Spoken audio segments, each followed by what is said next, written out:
In previous classes, we discussed about the structure of glucose, methods of formation of glucose, and physical properties of glucose.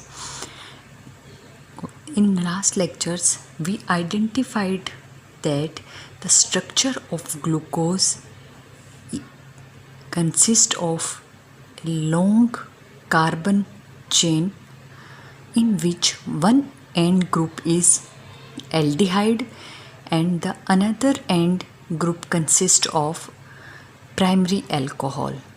Clear है?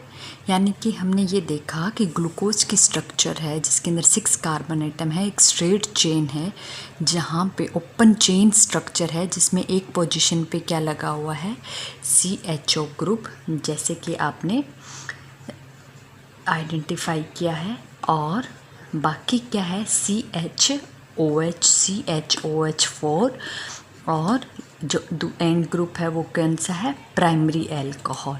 ये आपने structure identify की है अब तक glucose की। Now in this lecture we discuss about the chemical properties of D glucose. In chemical properties only one reaction or only one chemical property is included in your syllabus, that is reaction with phenyl hydrazine। यानी कि अगर हम glucose की reaction phenyl hydrazine के साथ करवाते हैं तो वहाँ पे रिएक्शन है वो किस तरह से होती है, क्या प्रोडक्ट बनता है और किस कंडीशन में रिएक्शन होती है। तो let us discuss. Phenyl hydrazine के साथ जब हम ग्लूकोज की रिएक्शन करवाते हैं, ग्लूकोज को ट्रीट करते हैं with phenyl hydrazine. Phenyl hydrazine का क्या फॉर्मूला होता है, NH2 NH and C6H5 phenyl hydrazine. और लॉन्ग टाइम तक इसके साथ फिनाइल हाइड्राजिन के साथ हीट करते हैं और इक्वी मोलर अमाउंट में अगर हम लेते हैं, जितना ग्लूकोज लें उतना ही फिनाइल हाइड्राजिन लें, तो उस केस में जो ग्लूकोज का एल्डिहाइड ग्रुप है उस पे क्या होगा, फिनाइल हाइड्रोजन है वो अटैक करेगा और क्या बना देगा, CH यहाँ पे है double bond N NH C6H5, और बाकी का जो है चेन वो एज इट इज CHOH4 और CH2OH। यहाँ पे 4 क्यों लिखा कि ये लॉन्ग चेन है, मैंने इकट्ठा लिख दिया है 4 CHOH CHOH CHOH, ऐसे आपको 6 पूरी कार्बन की चेन दिखानी है। क्लियर है? तो ये जो प्रोडक्ट बना है, आपने फिनाइल हाइड्राजिन के साथ रिएक्शन करवाई है और ग्लूकोज की, और आपका प्रोडक्ट है यहाँ पे क्या होगा, वाटर का रिमूवल, एंड जो ये प्रोडक्ट बना है इसे बोलते हैं ग्लूकोज फिनाइल हाइड्राजोन। अब क्वेश्चन ये है कि ये रिएक्शन है वो कैसे होती है, इसका क्या मैकेनिज़्म है, किस तरह से फिनाइल हाइड्राजिन है वो ग्लूकोज के साथ रिएक्ट करता है। तो सबसे पहले हम डिस्कस करते हैं मैकेनिज़्म। इन मैकेनिज़्म में क्या होता है कि सबसे पहले यहाँ पे ग्लूकोज के अंदर जो कार्बोनिल ग्रुप है, कार्बोनिल ग्रुप में जैसे आपने प्रीवियस सेमेस्टर में पढ़ा है कि कार्बोनिल ग्रुप के अंदर जो कार्बन है वो क्या होता है, इलेक्ट्रोनेगेटिविटी डिफरेंस की वजह से इस पे क्या होता है, डेल्टा पॉजिटिव चार्ज, इस पे क्या है, डेल्टा नेगेटिव चार्ज। यानी कि यह बॉन्ड जो है carbon oxygen double bond polar character का होता है। बाकी चेन है आप एज इट इज़ लिख दो CHOH4 एंड CH2OH। यानी कि जहाँ पे भी कार्बोनिल कंपाउंड होगा और कार्बोनिल कार्बन है वो क्या है, इलेक्ट्रोफिलिक सेंटर। तो फिर अब आप रिएक्शन मिक्सचर में ये देखो कि फिनाइल हाइड्राजिन है तो फिनाइल हाइड्राजिन में न्यूक्लियोफिलिक सेंटर कहाँ पे है, फिनाइल हाइड्राजिन के अंदर यहाँ नाइट्रोजन के पास लोन पेयर है, एक यहाँ नाइट्रोजन है इसके पास भी लोन पेयर है, और एक यहाँ पे क्या है, C6H5 फिनाइल ग्रुप है।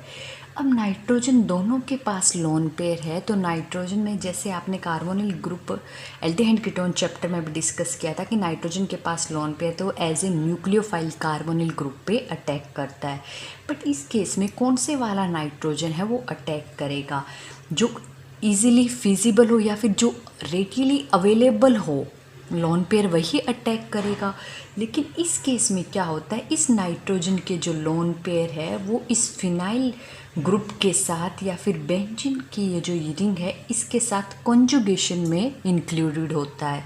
तो इस नाइट्रोजन के लोन पेयर है वो कॉन्जुगेशन में बिजी है इस फिनाइल ग्रुप के साथ, तो वो रेडियली अवेलेबल नहीं होगा या इतने बेटर वे में एज ए न्यूक्लियोफाइल अटैक नहीं कर पाएगा। जबकि इस नाइट्रोजन पे जो लोन पेयर है वो कहीं पे भी रेजोनेंस में या कॉन्जुगेशन में पार्टिसिपेशन नहीं कर रहा है, तो इस नाइट्रोजन के जो लोन पेयर है वो फ्रीली अवेलेबल है एज ए न्यूक्लियोफाइल अटैक करने के लिए। तो इस केस में फिनाइल हाइड्रोजन में जो NH2 ग्रुप है ये एज ए न्यूक्लियोफाइल अटैक करेगा इस कार्बोनिल कार्बन पे, और यहाँ से इलेक्ट्रॉन है वो ऑक्सीजन पे शिफ्ट हो जाएंगे। क्या बनेगा प्रोडक्ट इस केस में, hydrogen as it is, carbon इस पे क्या आ जाएगा, ऑक्सीजन पे नेगेटिव चार्ज। यहाँ नाइट्रोजन है, इसके पास ऑलरेडी 2 हाइड्रोजन थे और एक इसके साथ बॉन्ड बना लिया, तो इस पे क्या आ जाएगा, पॉजिटिव चार्ज। बाकी चेन है वो as it is NHC6H5, clear है। और इस केस में बाकी की जो चेन है ग्लूकोज की वो भी अनअफेक्टेड रहेगी, सेम रहेगी CH2OH।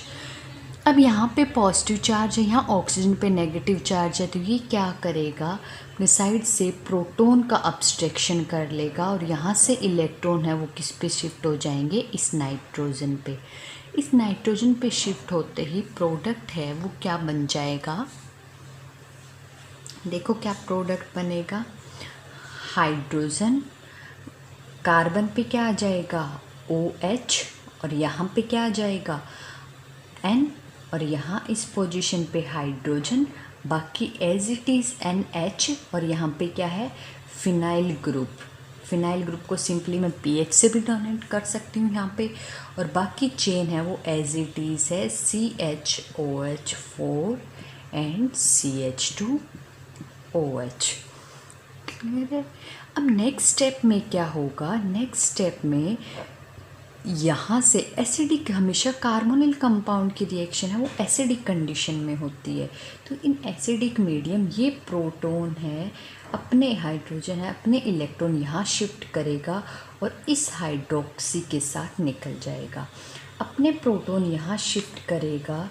तो देखो यहाँ से H पॉजिटिव अपने इलेक्ट्रॉन तो यहाँ शिफ्ट हो गए एज H पॉजिटिव, और यहाँ हाइड्रोक्सी को एज ए हाइड्रोक्साइड, तो H पॉजिटिव और OH नेगेटिव, यानी कि वाटर का रिमूवल, और वाटर का रिमूवल होते यहाँ पे सिंगल बॉन्ड था, अब क्या आ जाएगा डबल बॉन्ड, और ये बॉन्ड है वो ब्रेक हो गया, तो प्रोडक्ट है वो क्या बनेगा, यही वाला प्रोडक्ट बनेगा, ठीक है। तो ग्लूकोज फिनाइल हाइड्राजोन कैसे बना है, जब आप ग्लूकोज की फिनाइल हाइड्रोजन के साथ इक्विमोलर क्वांटिटी में रिएक्ट करवाते हो फॉर ए लॉन्ग टाइम, जब आपस में ट्रीट करते हो तो वहाँ पे ग्लूकोज है वो किस में कन्वर्ट हो जाता है, ग्लूकोज फिनाइल हाइड्राजोन। ओवरऑल देखा जाए तो ये रिएक्शन क्या है, जस्ट न्यूक्लियोफिलिक एडिशन रिएक्शन है in carbonyl group which is present in glucose as a aldehyde. तो इस केस में क्या है, हमें अब ये देखना है जहाँ पे भी कार्बोनिल ग्रुप हो आप ये पता लगाओ कि वहाँ पे कौन सा सेंटर है, इलेक्ट्रोफिलिक सेंटर है, इलेक्ट्रोफिलिक सेंटर साथ में रिएजेंट है उस पर न्यूक्लियोफिलिक सेंटर निकालो, तो हमने ये देखा इन दोनों में न्यूक्लियोफिलिक सेंटर कौन सा है, ये एज ए न्यूक्लियोफाइल अटैक करेगा और बिल्कुल सिमिलर वे में रिएक्शन जाएगी जैसे कार्बोनिल ग्रुप में आपने कार्बोनिल कंपाउंड का जो चैप्टर था aldehyde and ketone last year में, तो उसमें आपने देखा होगा कार्बोनिल ग्रुप की आप अमोनिया के साथ रिएक्शन करवा रहे थे, हाइड्रोक्सी अमीन के साथ करवा रहे थे, तो अमोनिया डेरिवेटिव्स जितने भी है, फिनाइल हाइड्रोजन भी क्या है एक तरह से अमोनिया का डेरिवेटिव है, तो उस केस में जो अमोनिया के वे में जा रही थी रिएक्शन सिमिलर मैकेनिज्म में यहाँ इस केस से जा रही है, ठीक है, ये तो हमने ये देखा कि जब इक्विमोलर क्वांटिटी में है, अगर इक्विमोलर क्वांटिटी में ना होके जो हम फिनाइल हाइड्रोजन है वो एक्सेस में ले लें ग्लूकोज के साथ, तो उस केस में क्या प्रोडक्ट बनेगा? If glucose is treated with excess of phenyl hydrazine or warmed with excess of phenyl hydrazine, then जो प्रोडक्ट है वो क्या बनेगा? डिफरेंट नेचर का बनेगा। कौन सा प्रोडक्ट बनेगा? एक वाइट क्रिस्टलाइन कंपाउंड बनेगा। जब एक्सेस में लेते हैं तो इस केस में क्या होता है, एक तो जो कार्बोनिल ग्रुप है उस पे अटैक होगा, सिमिलर जैसे सबसे पहले जो फिनाइल हाइड्राजोन बना था उसी तरह यहाँ बनेगा। और जो इस कार्बोनिल ग्रुप के अल्फ़ा पोजीशन पे जो हाइड्रोक्सी ग्रुप है उस पोजीशन पे भी क्या होगा? फिनाइल हाइड्रोजन का अटैक होगा और वहाँ पे भी क्या होगा? फिनाइल हाइड्रोजन है वो NC6H5। ठीक है, बाकी जो है चेन वो क्या रहेगी? अनअफेक्टेड। अब एक तो यूज़ हो गया अल्फ़ा वाला, बचे कितने? 3 एंड CH2OH।